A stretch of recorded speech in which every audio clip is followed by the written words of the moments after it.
भाजपाची माजी खासदार किरीट सोमय्या यांनी काही दिवसापूर्वी अंजनगाव सुरजीत बनावट जन्म दाखले रोहिंग्यांना देण्यात आल्याचा आरोप केला होता। या आरोपानंतर जिल्हा प्रशासनाने समिती गठीत केली, तर तहसीलदार यांनी कुठल्याच प्रकारचे बनावट प्रमाणपत्र दिल्या गेल्या नसल्याचे म्हटले होते। आज दिनांक 13 जानेवारी रोजी भाजपा नेते आणि माजी खासदार किरीट सोमय्या सकाळी 10 वाजता अंजनगाव सुरजी येथे दाखल झाले। बांगलादेशी रोहिंगा अंजनगावात वास्तव असल्याचा आरोप केल्यानंतर त्यांनी आज तहसील कार्यालय येथे सकाळी 10 वाजता उपस्थित राहून तहसीलदार यांच्यासोबत जवळपास 50 मिनिटे चर्चा केली। या चर्चेनंतर पत्रकारांशी बोलताना किरीट सोमय्या म्हणाले की आम्ही कायदेशीर सर्व माहिती जमा करून मुख्यमंत्री व राज्याचे मुख्य सचिव यांना याबाबत चर्चा केल्यानंतर हे आरोप केले आहेत। भिवंडी, गोवंडी, अंजनगाव आणि मालेगाव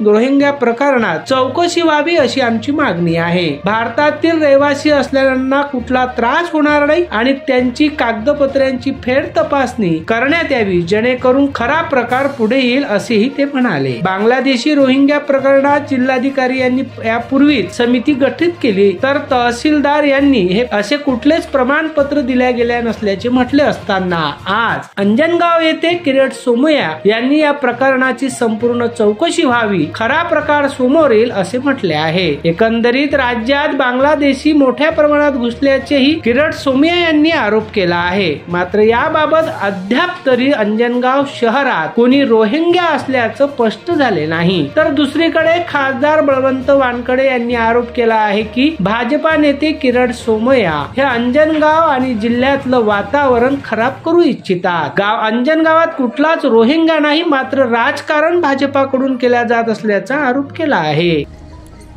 आज जे जिल्हाधिकाऱ्यांनी विशेष पथक नेमलाय, त्यांच्या सोबत सुमारे 50 मिनिटं विस्तृत चर्चा झाली। अन्य ठिकाणी मला ज्या त्रुटी आढळल्या ते मी माझा अनुभव त्यांना सांगितला।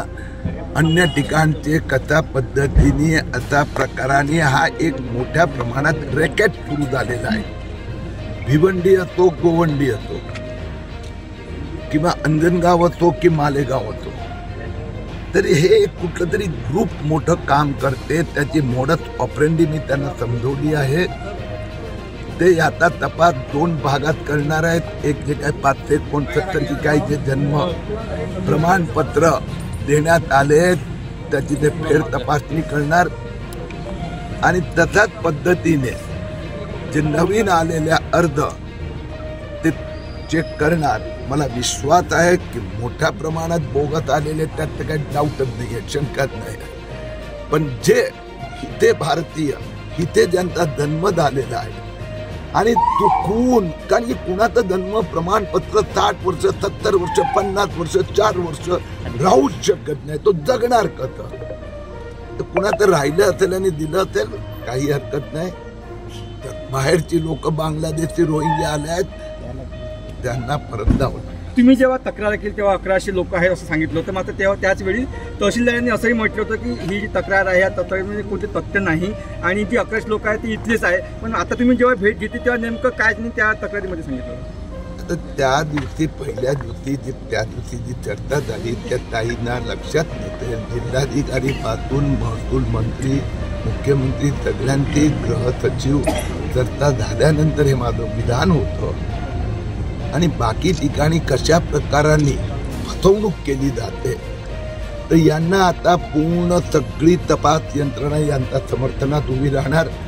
तर रेशनिंग कार्डचा पुरावा दिला, पण ते रेशनिंग कार्ड खरंच आहे की नाही, फोटोकॉपी, तर ती तपास करण्याची यांच्याकडे व्यवस्था नाही। आता सगळ्या तपास संस्था आहेत ते या समितीला मदत करणार आणि ते डॉक्युमेंट ऑथेंटिक आहे की नाही ते एक। त्यानंतर त्याचा जन्म खरंच झाला होता का, म्हणजे त्या आईचा, वडिलांचा, भावाचा, बहिणीचा, हे सगळं चेक केलं। अंजनगाव सुरजी आणि भिवंडीमध्ये तुम्ही तो प्रकार उघडकीस केला, मात्र राज्यात आणि केंद्रात तुमचं सरकार आहे, ही घुसखोरी रोखण्यासाठी तुमचा काय प्रयत्न असेल सरकारचा? हा जो जन्माचा दाखला देण्यासंबंधी तो कायदा आला, त्यात ते तहसीलदारांना अधिकार देण्यात आले ते नोव्हेंबर 2023 मध्ये देण्यात आले। त्यानंतर लोकसभा निवडणूक, विधानसभा निवडणूक म्हणून फार काय झालं नव्हतं. विधानसभा निवडणुकीच्या आचारसंहितेच्या काळात मोठ्या प्रमाणात हा गोंधळ सुरू झाला. जुलै ऑगस्ट नंतर सुरू झाला आणि लगेचच डिसेंबरमध्ये मी हे उघडकीस आणल्यानंतर मुख्यमंत्री देवेंद्र फडणवीस यांनी स्वतः मालेगावसाठी SIT बनवली आणि बाकी सगळ्या ठिकाणी पण आता चौकशी सुरू झाली आहे. सर, राज्यात जर हा प्रकार असेल तर देशात ही एक मोठं नेक्सस असू शकतं. हे पहा, अगदी महत्वाचा मुद्दा तुम्ही विचारला आहे. निश्चितपणे केंद्राचा गृह खात्यांना पण मी माहिती दिली आहे. एक 5-10 शहराची म्हणजे तालुक्याची एकदा त्याचा तिथला अहवाल आला की मग त्याचा सारांश महाराष्ट्र सरकार केंद्रालाही कळवणार, दुसरा राज्यांनी. कारण की हा कायदा तहसीलदारांना अधिकार देण्याचं हे 2024 पासूनच ऍक्च्युअल इम्प्लिमेंटेशन सुरू झालेलं आहे. तर योग्य वेळी आपण त्याच्यावर नियंत्रण आणू शकतो. सुमय साहेब, बळवंत वानखडे आहेत या भागाचे खासदार, अमरावती जिल्ह्याचे. किरीट सोमय्या यांना नेहमीच हिंदू मुस्लिम असे दंगे बरोबरच आहे. अस्थिर वातावरण करायचं त्यांचं षडयंत्र आहे. अंजनगावसारख्या म्हणजे शहर कम ग्रामीण भागातील जो काही हे आहे बहुल आहे त्यात हिंदू मुस्लिम आता सलोख्यानं नांदत आहेत. आणि हा जो रोहिंग्याचा विषय त्यांनी काढला आणि सांगितलं की 1400 रोहिंग्यांना जन्माचे प्रमाणपत्र दिले, त्यामुळे भीतीचं वातावरण तयार होते आणि ते झालं सुद्धा. मला एक सांगा की एवढ्या मोठ्या प्रमाणात बाहेरचे लोक जर शहरात येत असतील किंवा गावात येत असतील त्यांना कुठं लोकांच्या आतापर्यंत लक्षात आलं नाही का? किंवा यांचं गृहविभाग आहे, गृहविभागाच्या लक्षात आलं नाही का? पोलिसांच्या लक्षात आलं नाही का? म्हणून हा काहीतरी गैरसमज पसरवण्यासाठी आरोप आहे. एक जरी रोहिंग्या गावात आला असता तर प्रशासनाच्या लगेच लक्षात आलं असतं, गावापर्यंत लक्षात आलं असतं. परंतु हे भीतीचं वातावरण या निमित्तानं सोमय्या यांना करायचं आहे. तहसीलदारांसोबत मी बोललो. तहसीलदारांनी सांगितलं की जवळपास 1484 अर्ज आले आणि 1484 अर्ज आल्यावर 485 हे मुस्लिमांना इश्यू केले आणि 84 हे हिंदूंना इश्यू केले. तर 915 हे प्रलंबित आहेत अर्ज 1485 पैकी 84 पैकी. मग 1400 रोहिंग्या आले कुठून? हा विषय आहे. म्हणून त्यांनी हे जे काही वातावरण आहे ते वातावरण गावातलं शांतपणाचं काम करावं. उगाच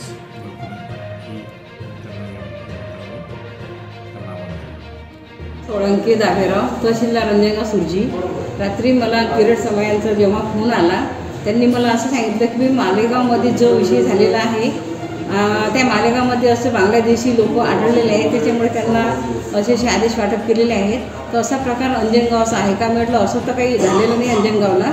आणि जो त्यांनी 1100 आकडा दाखवलेला आहे हा आकडा चुकीचा आहे. आम्ही कोणतं वाटपच केलेलं नाही आहे. जे लोकांचे आमच्याकडे अर्जदार येत होते त्या अर्जाची आम्ही पूर्ण पडताळणी करून आम्ही स्वतः अर्जदार उपस्थित करत होतो. त्यांच्या अर्जासोबत त्यांचा अर्ज, आधार कार्डची झेरॉक्स, त्यांच्यासोबत रेशन कार्डाची झेरॉक्स आणि ग्रामीणचा असेल तर ग्रामपंचायतची नोंद नसल्याचा दाखला सरपंचाचा आणि शहराचा असेल तर नगरपालिकेचा मुख्य अधिकारी नगरपरिषद यांचा दाखला आम्ही अर्जासोबत घेत होतो. त्याच्यासोबत अर्जदाराचं बयान, पेपर प्रसिद्धी, नंतर 100च्या स्टॅम्प पेपरवर त्यांचा आम्ही सर्व रितसर अर्ज घेतलेला आहे आणि अर्जाची पडताळणी करूनच आम्ही आदेश दिलेले आहेत. आपल्याकडे 569 अर्ज आदेश वाटप झालेले आहेत. त्यापैकी 484 जवळपास अर्ज मुस्लिम लोक, 485 अर्ज हे मुस्लिम लोकांचे आहेत आणि 84 अर्ज जे आहेत हे हिंदूचे आहेत. असे एकूण 569च आपण आदेश वाटप केलेला आहे आणि जवळपास 950 1000च्या जवळपास अर्ज माझ्याकडे पेंडिंग आहेत. त्या लोकांना मी नोटिसा काढलेल्या आहेत. ते त्रुटीमध्ये आहेत काही अर्ज आणि अर्ज त्रुटीमध्ये असले तर त्यांना पूर्तता करायला सुद्धा मी सांगितलेलं आहे.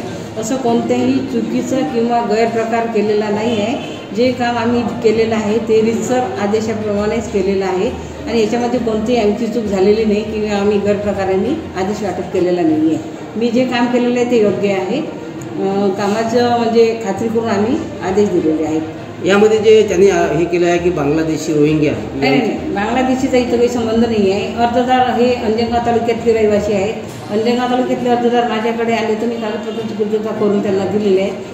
ते संबंधित अर्जदार आहेत। बांगलादेशीचा याच्याशी काही संबंध नाही आहे। आपण यापुढे कोणती चौकशी करणार आहे या प्रकरणामध्ये? माझ्याकडे आता तुम्ही असं सांगितलं तर माझ्याकडे जे अर्ज आलेले आहेत, सीओकडून जे प्रमाणपत्र आले, BDOकडून जे शाळेकडून जे TC आलेले आहेत, मी त्या लोकांच्या मूळ दिशासुद्धा बघितलेल्या आहेत। मूळ TCवरून त्यांचे झेरॉक्स देतात, ते झेरॉक्स त्यांची मी सह्या घेतलेल्या काही लोकांच्या, आणि मूळ TCप्रमाणे मी त्यांना आधार कार्ड आणि मूळ TC चेक करून सुनावण्या घेऊन त्यांना आम्ही आदेश इश्यू केलेले आहेत। आणि जे नगरपालिकेकडून मला असे दाखले आलेले आहेत की बा याची या नगरपालिकेच्या याला नोंद नाही आहे, रेकॉर्डला नोंद नाही आहे, आणि ग्रामपंचायतकडून जे दाखले आले आहेत की बा ग्रामपंचायतला याची नोंद नाही आहे, अशा लोकांना मी लेखी पत्रव्यवहार करून त्यांना मी त्यांचा अहवाल मागते आणि याप्रमाणे तुम्हाला कळवते। माझ्याकडून कोणती पण चूक झालेली नाही किंवा चुकीचा आदेश कोणालाही गेलेला नाही आहे, गैरप्रकार कोणताच झालेला नाही आहे। मी जे काम केलेलं आहे ते विस्तार केलेलं आहे, माझी कोणतीही चूक नाही आहे। जयेंद्र गाडगेसह जितेंद्र रोडे, अध्ययन समाचार लाईव्ह, अंजनगाव सुरजी।